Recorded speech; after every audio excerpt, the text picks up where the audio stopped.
how do you sort of see how you go racing compared to how CJ goes racing? I grew up racing in a whole different era than he did. I mean, I'm checkers or wreckers. He's fine with starting dead last and picking his way through, and he can be still mid-pack at halfway, and it doesn't even bother him. Where like if I'm mid-pack at halfway, stuff's gonna happen when that green flag flies.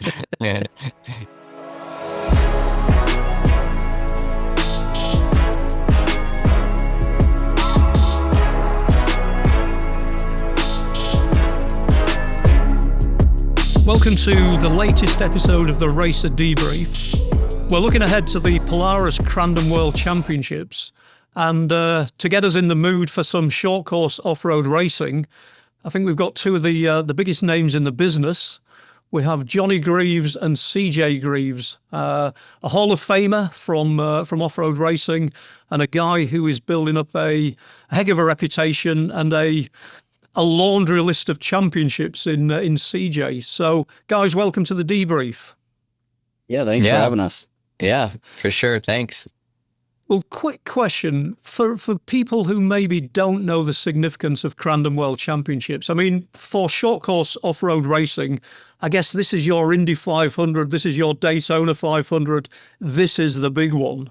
Absolutely. I mean, it doesn't get any bigger than Crandon when it comes to turnout for drivers, spectators, purse money, you name it. I mean, it's the biggest and baddest race there is in short course off-road racing, and it has been for 50 plus years. So yeah, I mean, when it comes to sponsorship programs, you know, we focus a lot on Crandon, and we put all the effort into that because that's what they tell us is, you know, you guys to go do what you got to do all season, but win Crandon.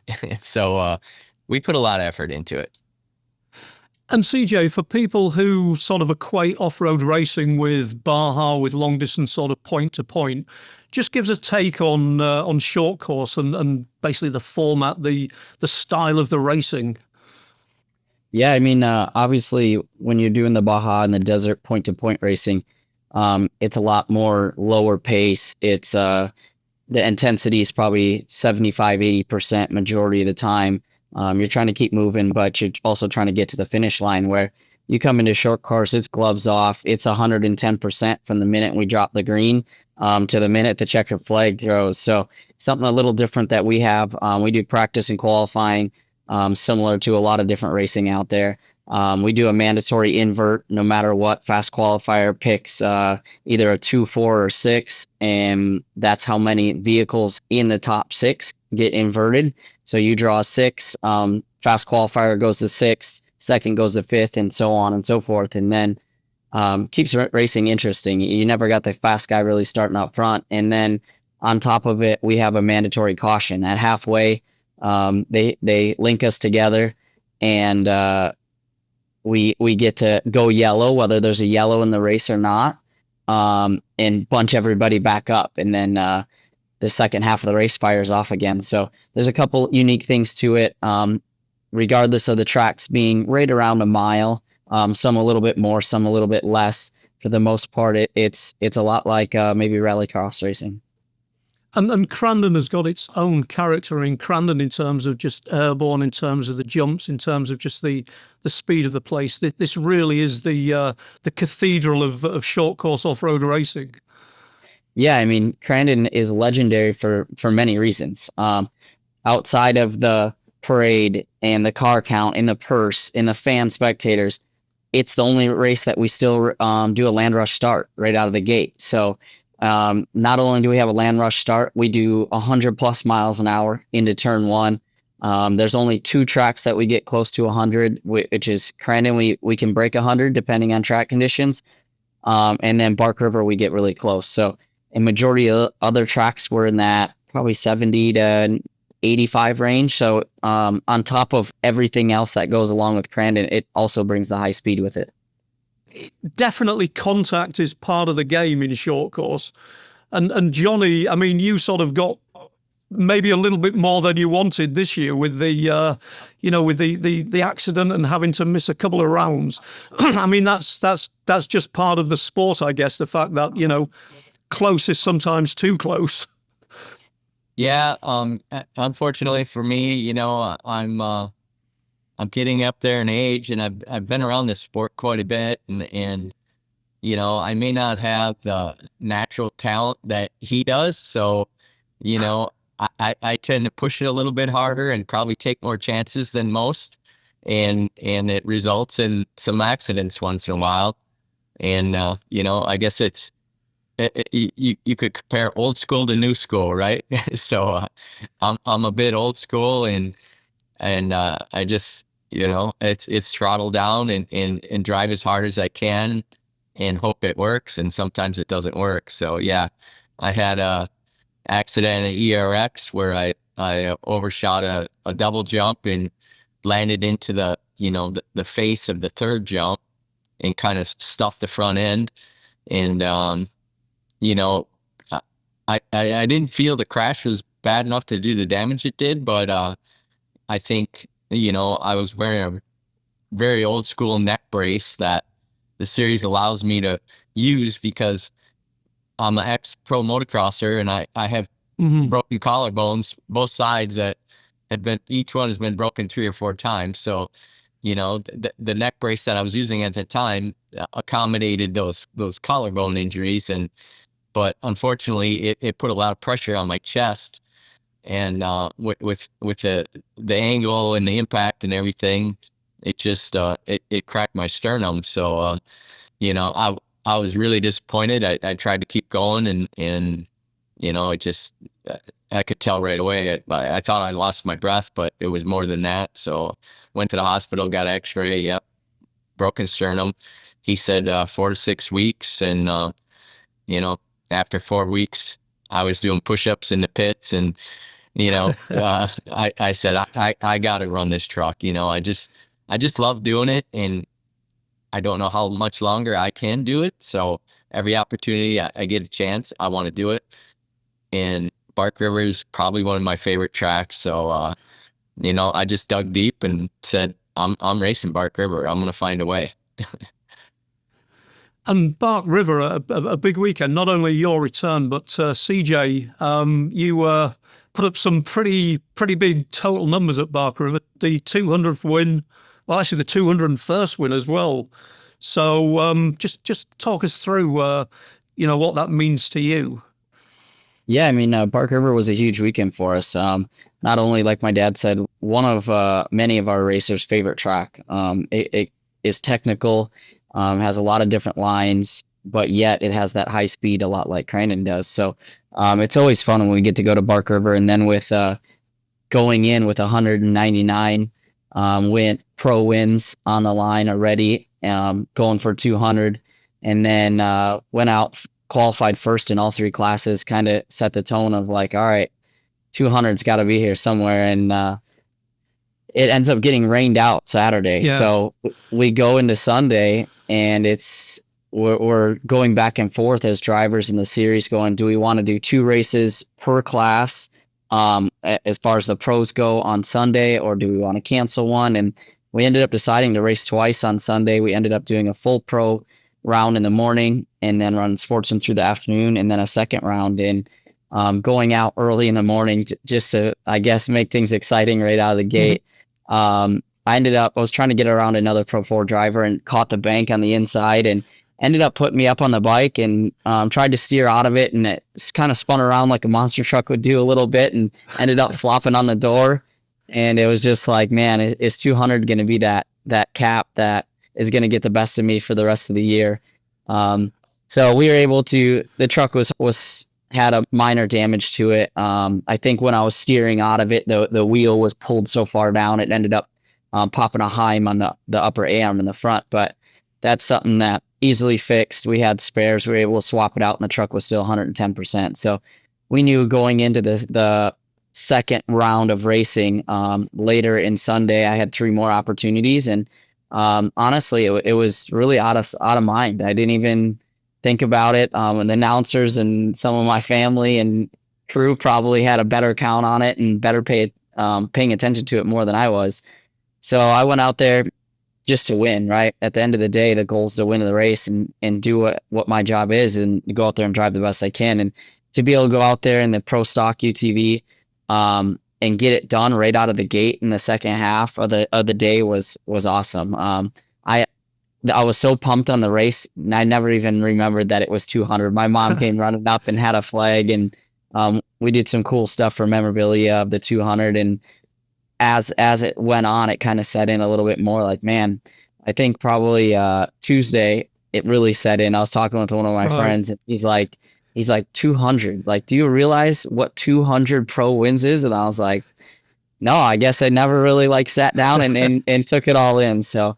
I'm glad to be able to put the stat up there. I was actually talking to my dad about it probably Monday about where everybody's at. There's a ton of great names up on top of that list with my dad, and Rob Mack's got to be in there somewhere, and Carl Rennezener and all those guys. So to be in the mix of it and still, I'd like to say fairly young in my career, just happy to put it up on the board. And then 201 being a 1-2 result as well. With your dad, that's a pretty cool way of sort of adding the you've got the 200 out the way, get the next win, but a 1-2 with your dad, that must have made it even more special. Yeah, absolutely. I mean, especially with flopping on the door in the morning race, being able to come back the afternoon race, was able to put 200 on the board, and then we started last. We both started in the last full row. And be able to work our way through the field and really not have to get roughed up or rough anybody up, and be able to put 201 on the board and then get done, 201 and get done and see that Johnny G is right behind me. So coming off an injury, and I know it was going to be his favorite track. It always is. It was cool just to kind of top the weekend off with it, especially after a long day with our crew. And everybody having to turn all the vehicles around twice in one day. We bring 4 race cars to the track, and they all had to get turned around to run 2 races in the same day. So it was a good topper for sure. Johnny, you concentrate on Pro 4. Obviously, CJ is basically every minute of every weekend is basically in 3 categories. Just talk us through a Pro 4 truck and basically what it consists of, what is, the engine, the performance, as a guy who basically has forgotten more about Pro 4 trucks than most guys will ever really know. Yeah, I mean, they're in short course off-road, a Pro 4 is the baddest of the bad, it's a completely hand-built chassis. Basically use your imagination and develop what you want, that's why we call it the IndyCar of off-road. I mean, you get to just build the most radical design you want, and maybe it works, maybe it doesn't. The rule book is like 1 page. I mean, the motor has to be in front of the driver, and the track width and the wheelbase has to be this.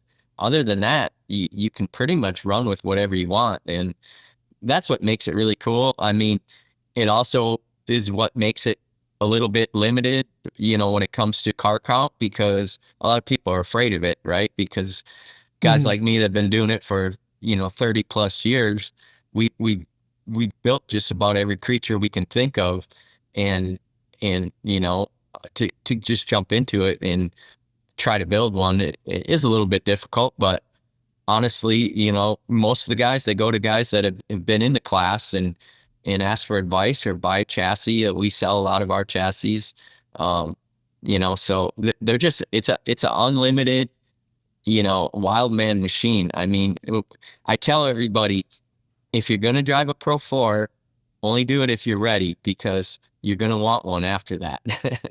I mean, there's just no question. Everybody who's got in one, I've rented them to several people, and, Andrew Carlson and Kyle Cheney, and because I looked at these people and I said, they're ready for the next step. But the only way they're going to get into it is to get an opportunity to drive one of these animals. And so we always have a third truck around, and I'm more than happy to rent it to somebody and give them a taste of it. And next thing you know, they're in the class. So that works out good. But you know, I mean, it's 950 horse. It's all-wheel drive. It's unlimited suspension. It's do whatever you want to do, whatever you can think of, and it's crazy some of the you know, creations some of the people come up with. But at the end of the day, I mean, we're a team that kind of sticks to the basics, and we have a real basic driveline program and transmission and transfer case, and we keep it fairly simple because we know that at the end of the day, you have to finish every race, and you have to be there at the end of the championship to win the championship. So we're known for our vehicles to be very reliable, very competitive, but the biggest part is they always finish the race. And that's probably what, you know, I got 9 championships. CJ came along and took the next 9 from me, or I got 8, and I think he's on 9. He's going on 10, you know, so we kind of stole the show a little bit, but there's a lot of guys out there that are definitely chomping at the bit and you know, have some really good trucks, and they're performing well, they're driving well, and you know, I mean, for me to get second last weekend, that's a win for me. It's been a long time since I've gotten a win, and you know, I don't really. I think Crandon is my best opportunity to get a win because I'm good there. My truck's really good there, but you know, there's still CJ in the way. So maybe if I ground him and don't let him drive that day, I got a shot. Don't know if that's going to work. Because Yeah, CJ, right? you obviously CJ, you warmed up for Pro 4 with you know, being pretty dominant in Pro 2. When you made that switch to Pro 4, I mean, how much of a shock was it? How much of a jump from Pro 2 to Pro 4? I mean, obviously you picked it up pretty quickly. Yeah, I mean, when I came out of Pro 2, it's a little bit different than it is now. Pro 2 back in the day was the same motor package as Pro 4, so 950 horse. We ran 3-speed turbo 400 transmissions with an underdrive and project tires. So our tires would basically start off as a big old slick, and then you would just get to groove, and whatever you could imagine, you could design and groove. And since then, they have changed to a 410. They're about 750 to 780 horsepower. We're all on DOTs now. So some things have definitely changed in the split between Pro 2 and Pro 4. But I think definitely when I was able to get out, the jump wasn't as much because the engine package and transmission package and tire package was all very similar. Where now it's all different.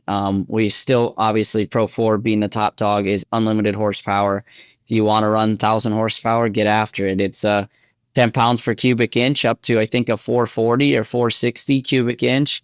Most people running that 418 to 420 range, being around 4,180 to 4,200 pounds. But we are also on DOTs, but we're 950 horse, where Pro 2 is at like that 750 now. So when I was able to make the jump, they were closer, and it made it a little bit smoother transition. But the big thing is making these things live. And like my dad said, we're known to always get to the finish. One of the teams that can get to the finish regardless of what happens. And part of that decision when I went Pro 4 racing was to put an automatic in my truck for the first couple of years, mainly because of that reason of the gearboxes weren't as good as they are now. Majority of the class runs a 5 or a 6-speed sequential gearbox in them, and they weren't that great 10 years ago, I guess it would be now. So the goal was, let's get our feet wet, let's go be competitive, but let's do it at a rate that's not costing us a ton of money trying to learn how to shift this thing. So I was able to go from a 2-wheel drive Pro Light and Pro 2, both being a turbo 400 3-speed automatic, right into my Pro 4 that we also put a 3-speed automatic in the beginning, and kind of get my feet wet in that, learn how to set up the vehicle, learn how it wants to drive, learn what my driving style is going to be. Is it going to be more along the lines of my dad? Is it going to be more along the lines of the way I've been running the two-wheel drive classes? And kind of find a home base first. So we were able to come out of the gate and get a championship right away, which was not expected. But I think the automatic definitely helped it. Like I said in the beginning, the gearbox cars were not great back then. They were fast, but the reliability wasn't there compared to they are now anyways. So having that automatic just made the transition a lot smoother and made it friendly to a new person coming into the class. And I knew getting the first championship was one thing, but obviously backing it up after that is always the next step, right?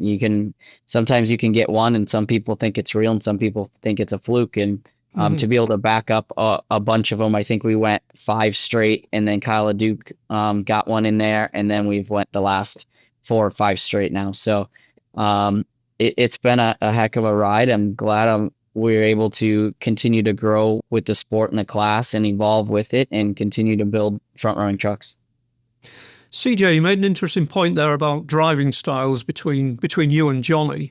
Johnny, well, that's a good subject. Obviously, well, ex motocrosser, you come in with a certain mindset, whatever, and sort of evolve your style. I mean, how do you sort of see how you go racing compared to how CJ goes racing? The guy with the 9 championships in Pro 4.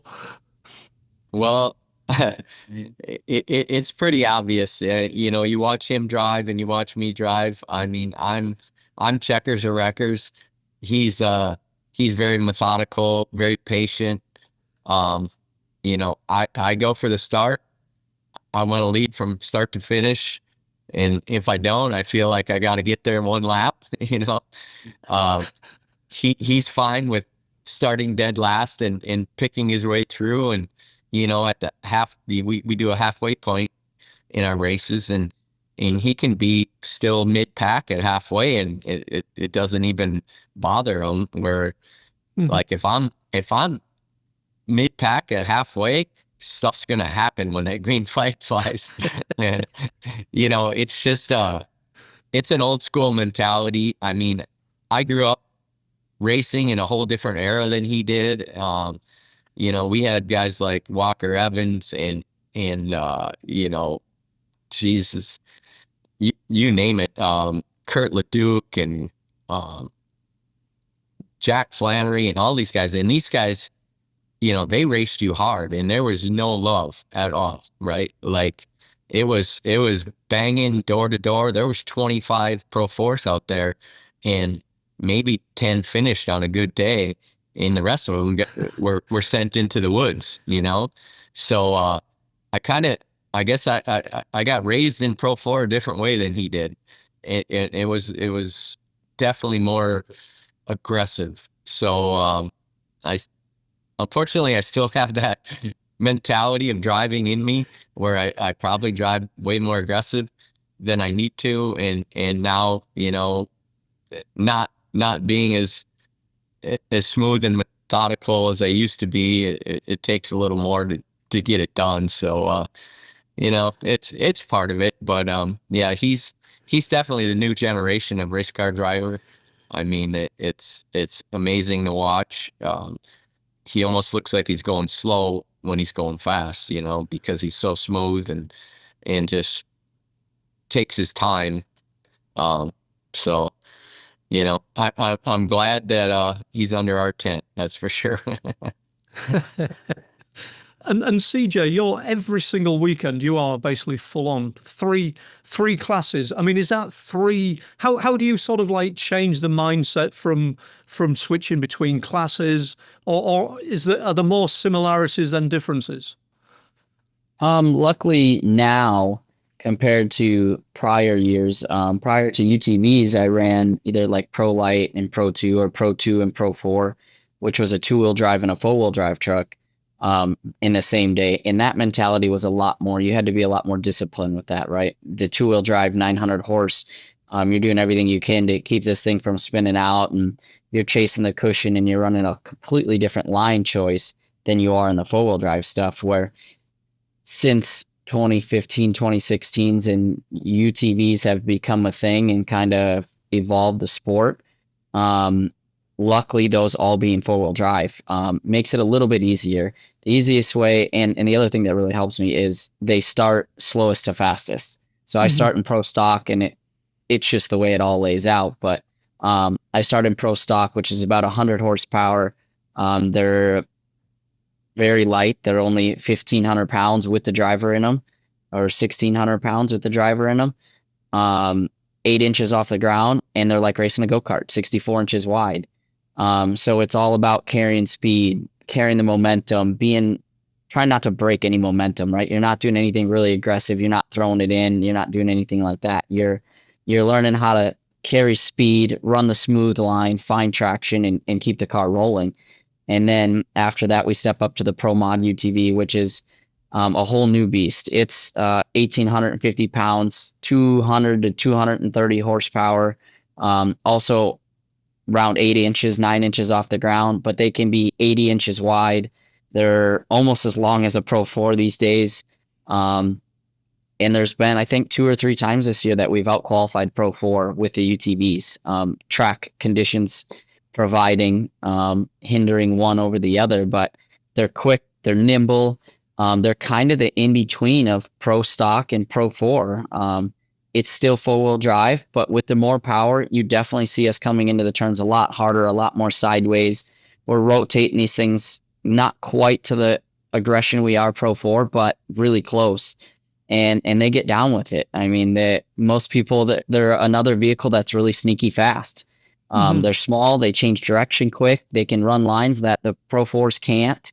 And then to end the day in the Pro 4, you've kind of, at that point, you've went through the growing pains of, all right, you got to be super disciplined, to letting it hang out a little bit, to now just being able to go balls to the walls. Pro 4 is a whole different animal, and even though they're 900 horse with a ton of suspension and 35-inch tires, they're also all over 4,000 pounds. So when you come into the turn, you're trying to get a big vehicle slowed down. And when you're rotating and this thing's sliding into the turn, where you're going similar mile an hour as you are in like a Pro Mod UTV, when you go to rotate, this thing slides another 4 or 5 car lengths deeper, because you're trying to get this 4,000 pounds slowed down over 1,800 pounds or 1,900 pounds. So it's very similar, luckily for me, all being four-wheel drive, but they all have their own like unique features to them and driving styles to them that you got to adapt to. And you definitely see it in some of the guys that run Pro Stock and Pro Mod, that one guy's, say, really good in Pro Stock and he gets in the Pro Mod and he's just not as good. And then you get guys that are really good in Pro Mod that aren't as good in Pro Stock. You got to kind of adapt with them. And overall, I love doing it. I love being able to race all 3 classes. Heck, even yesterday I strapped back in a Pro Light for a couple laps in Crandon and was testing with another team, but keeps your skills sharp, keeps you kind of like back to the fundamentals of racing and knowing where the cushion is and carrying speed. So it's always good to strap in a little bit of everything. When you guys look at Crandon, if you talk to an IndyCar driver, Indianapolis 500, you forget about the bigger picture, you forget about the championship. It's all about landing the Indy 500. Same thing with NASCAR and the Daytona 500. I mean, CJ, you're currently leading the points. Johnny, you're in third in the points. But is that even a factor when you come to Crandon for the World Championships, or is it all about treating this as just the one-off? Go ahead.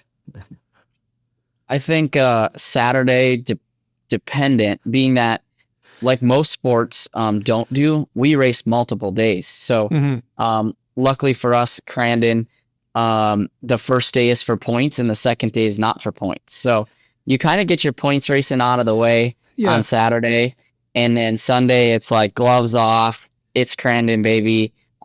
We run the Pro Force twice on Sunday as well.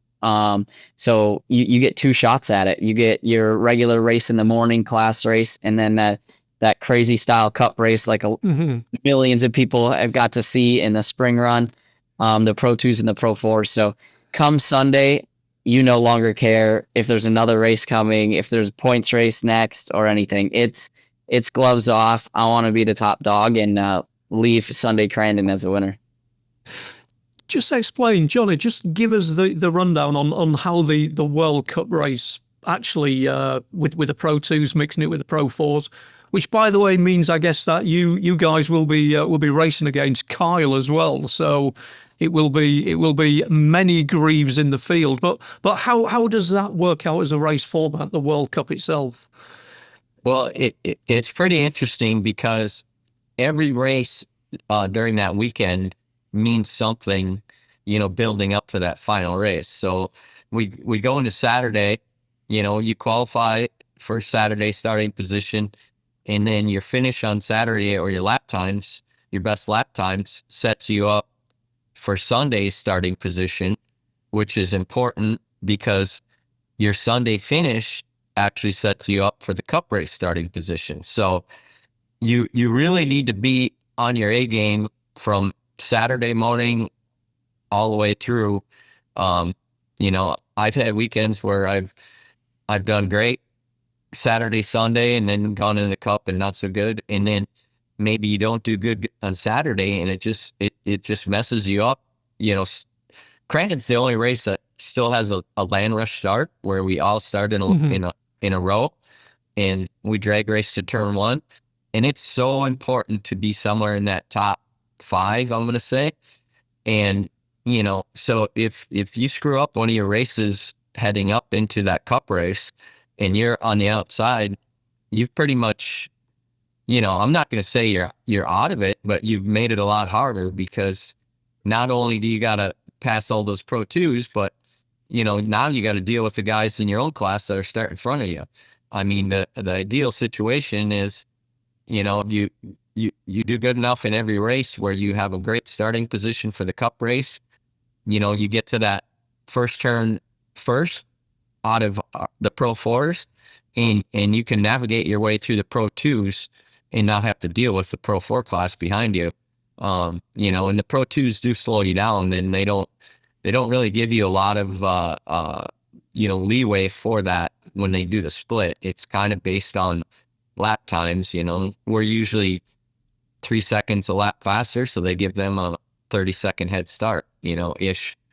And it's usually more than that, but like 35. But it always comes out pretty close. Oh, we've lost to Johnny. He's gone. I tell you what, before we wait for Johnny to join that, I'll just throw a couple more at you, CJ. Mm-hmm. On the Cup race, obviously mixing it with the Pro 2s, as you said, the specification of Pro 2 has sort of changed over the years. In terms of catching them, in terms of passing them, in terms of sort of mixing it, is it a different feel for the race nowadays than it was when you first got into Pro 4? Yeah, for sure. I think back when we were all on projects made a big difference because the Pro 4s, being on a project tire, super soft, we could make a softer tire live longer than we could on a Pro 2.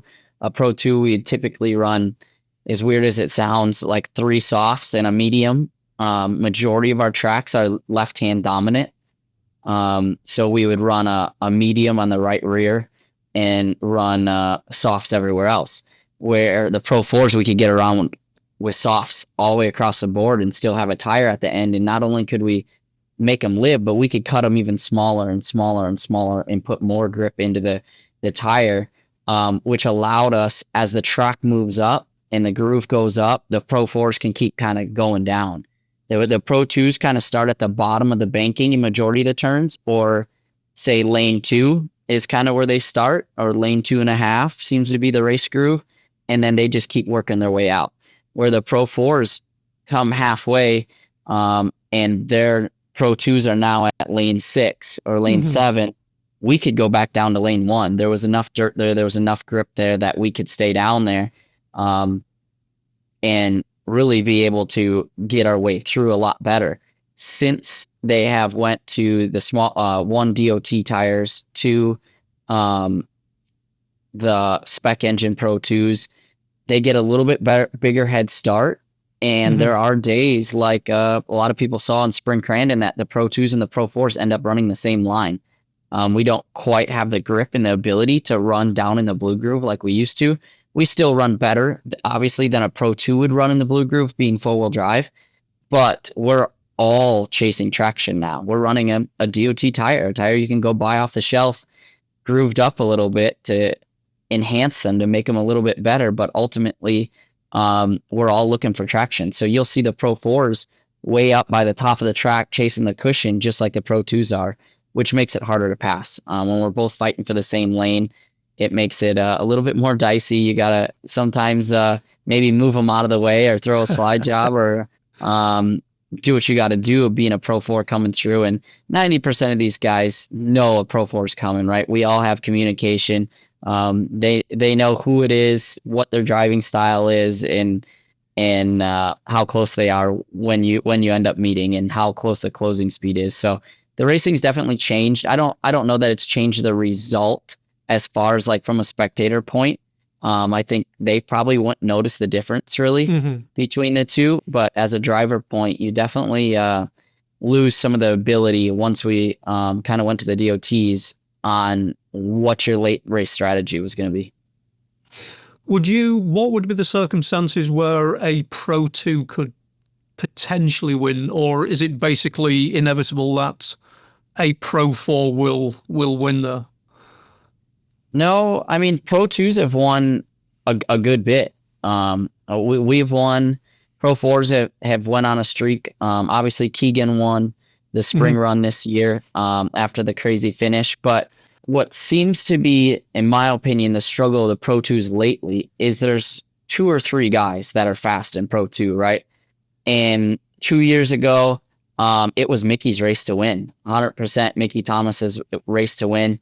And he had to pass one guy, and he over-rotated a little bit 2 times or 3 times, and then his hood ended up coming up in his face and slowed him down like another second a lap. He was on pace to win. And I wasn't going to catch him. And those little things is what changes it. A Pro 2 to win takes a perfect race. A Pro 4 can win from the top 3, in my opinion. You get a top 3 start and you're there when the leader catches the first Pro 2, you're in that top 3 and you're right with them, you got a chance to win still. As long as you can kind of dice it up. The leader usually gets held up the most. He kind of picks and chooses his way, and the other ones follow. And by the time he moves a Pro 2 out of the way, second place usually funnels in and is able to get by with them. So being in second, third, and Pro 4 in the Cup, long as you're with the leader, you got a chance all the way to the end. Where a Pro 2, it takes a perfect race. It takes not battling with anybody, getting the whole shot, getting out front, and then just running a perfect race. There's races that we haven't came within 5 to 10 seconds of a Pro 2 that has put together a perfect race. So that's the biggest thing, is lately there's enough Pro 2s that nobody can seem to link that up just perfectly. I think Spring Crandon this year was as close as we got. Keegan actually came through turn 1, I think 3rd, and Ricky Gutierrez ended up breaking a wheel and taking Corey Winter with him, and Keegan was able to get by before going down into the gravel pit turn. So he actually didn't even get to pull a whole shot, and it came down to me catching him with 1 turn to go. And that's as close as we've had it in a really, really long time as far as getting it exact down to 1 turn. So it definitely, on the Pro 2 side, is a little bit more stressing on getting the whole shot and staying away from everybody. Where the Pro 4 side, you got to be in the mix for sure. Johnny, CJ gives a very sort of forensic take on battling the Pro 2, sort of, finding the line, who can sort of, move on certain lines. Based on your style of racing, coming up on a bunch of Pro 2s, is it more a case of the chrome horn and sort of see who you can push out the way? Yeah, I definitely have a different style of getting through the pack. I've seen him go from last to first and not even lose a body panel. And I'm usually, minus a bunch of body panels after the first lap. So, um, like I said, my mentality is different. I'm just wired different. Uh, when I come upon guys, I want to get by them like right now. And he takes his time and waits for the opportunity. And I just make the opportunity, so to speak. So, you know, my stuff looks a little more ragged in the end, but, I've won a handful of these and, it's funny when we talk about the closest ever Pro 2, Pro 4 Cup race. It was probably CJ and I. I don't even remember what year it was, but I think it was his. 2016, I think it was. Yeah, his first. Was it your first year or second year in the Cup? Probably my second year in the Cup. Yeah, First or second year, yeah. I think I won it the year before, and he was in Pro 2, and he got up front, and I chased him down, and it came down to, you know, basically the same as him and Keegan. He got through the gravel pit clean. I was right on him, and it was coming down to the finish line, and the Pro 4 can, stick the bottom better, and I just planted on the inside, and I thought I got him, and he got a good run off the cushion, and we went across the finish line like side by side photo finish. It was the coolest thing ever, except for the fact that he beat me by like 1/100th or something. But it was all good, and we have posters made, and it's still to this day it just lives in my best memories as one of the best Cup races I've ever been in. Whether it was came or not, just to come down to the final turn is, if you could script that every time, the fans would just go crazy. But unfortunately, it doesn't work out. Like he said, there'll be days when you'll run the Pro 2s down and there'll be 5 laps left, and it's just a blowout, and you wonder why. And then they add more time to it, and then you can't catch them. But it's all, track conditions, how the Pro 2s get up front, who gets out front, can he run a clean race, and which Pro 4 is the lead Pro 4. So many times even when a Pro 4 wins it, the second Pro 4 is still maybe 4th overall. So, if it wasn't for that one guy, there wouldn't have been no Pro 4s, so to speak. So, it's just a really interesting race, and it always, causes a lot of, I don't know, a lot of anxiety for a lot of people, just trying to figure out what to do. I mean, there was years when CJ was running Pro 2 and Pro 4, and they would come up and try to find out which one are you going to run in the Cup. And we would purposely, we wouldn't tell them, because we didn't want them to fudge the start, or, add more or add less based on, are we running 2 Pro 4s or Pro 2 and Pro 4? And, the best case scenario is to run one of each, but, depending on the gap, 2 Pro 4s probably got a better chance, on your average day. So, we've found ourselves having to play a game once in a while and keep them wondering what's going to the starting line. Hey, one of the huge things about Crandon, obviously, well, first of all, it's your home state crowd, good old Wisconsin in the house. Just tell us a little bit. I mean, Johnny, you've been going to the place for decades. CJ, you're sort of notching up the years as well. How, just describe, if you can, the whole Crandon atmosphere, just how, the crowd, the sort of like the off-track vibe makes it such a special weekend as well. Yeah, I mean, it's crazy. It starts out with the parade on Friday, and we all bring our trucks after we do our practice and qualifying on Thursday. We bring our trucks downtown and we line up for this parade, and the fans that show up for that it's just unreal. I mean, the street, it's probably at least a mile long, right? And it's packed solid with race cars and fans, and they do not go away until every race car finally leaves.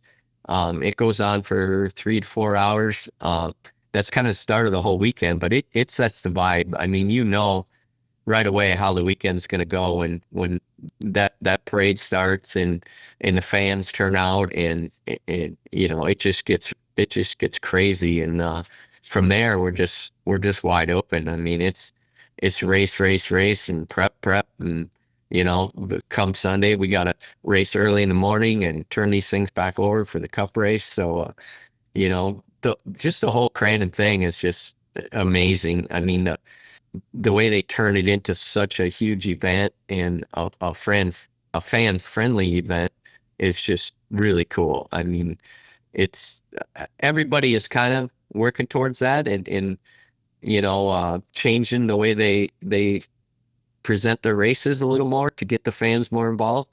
But Crandon's definitely got it figured out. And, I mean, when you got 50 to 70,000 people showing up there in a weekend, you're at the right place. I remember reading somewhere that I think they were saying about the biggest single day sporting crowd in Wisconsin. One of them is Lambeau Field. The other one is Crandon, which is something pretty special. Yeah, I mean, I think my dad said it well.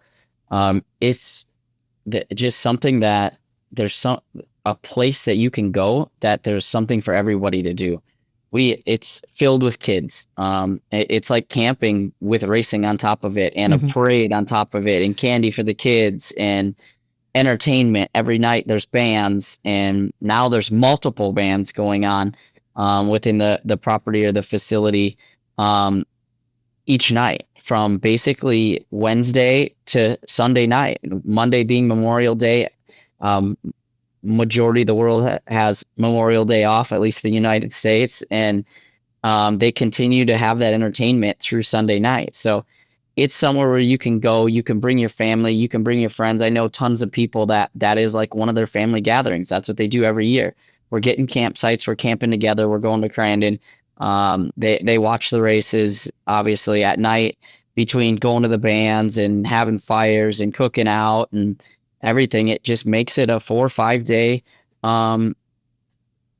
event that you can go to that has enough going on to kind of satisfy majority of people's needs or interactions. And like I said, they have RC car tracks for the kids. They have jump houses. They have stuff for literally everybody to do. And then to go on top of it, there's some people that never see the race till Sunday. That's it.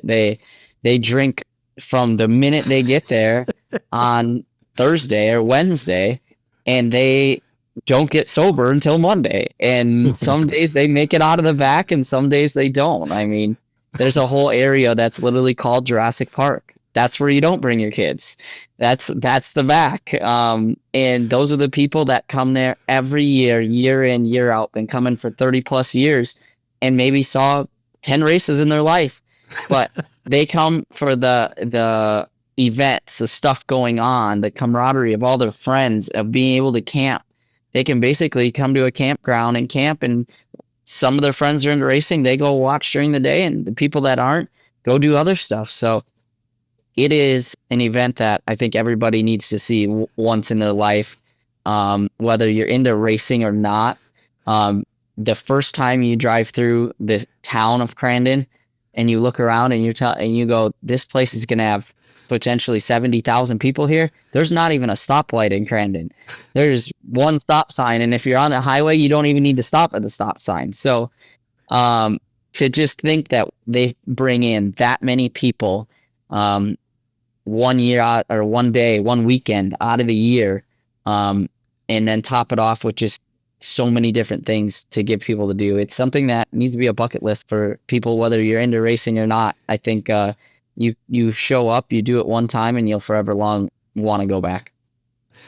Hey, well, Johnny and CJ, you have made a great case, as you say, for Crandon being a bucket list for anybody. Just a quick plug, if you can't make it to Crandon, it is live on the Racer Network and on the Racer Plus app.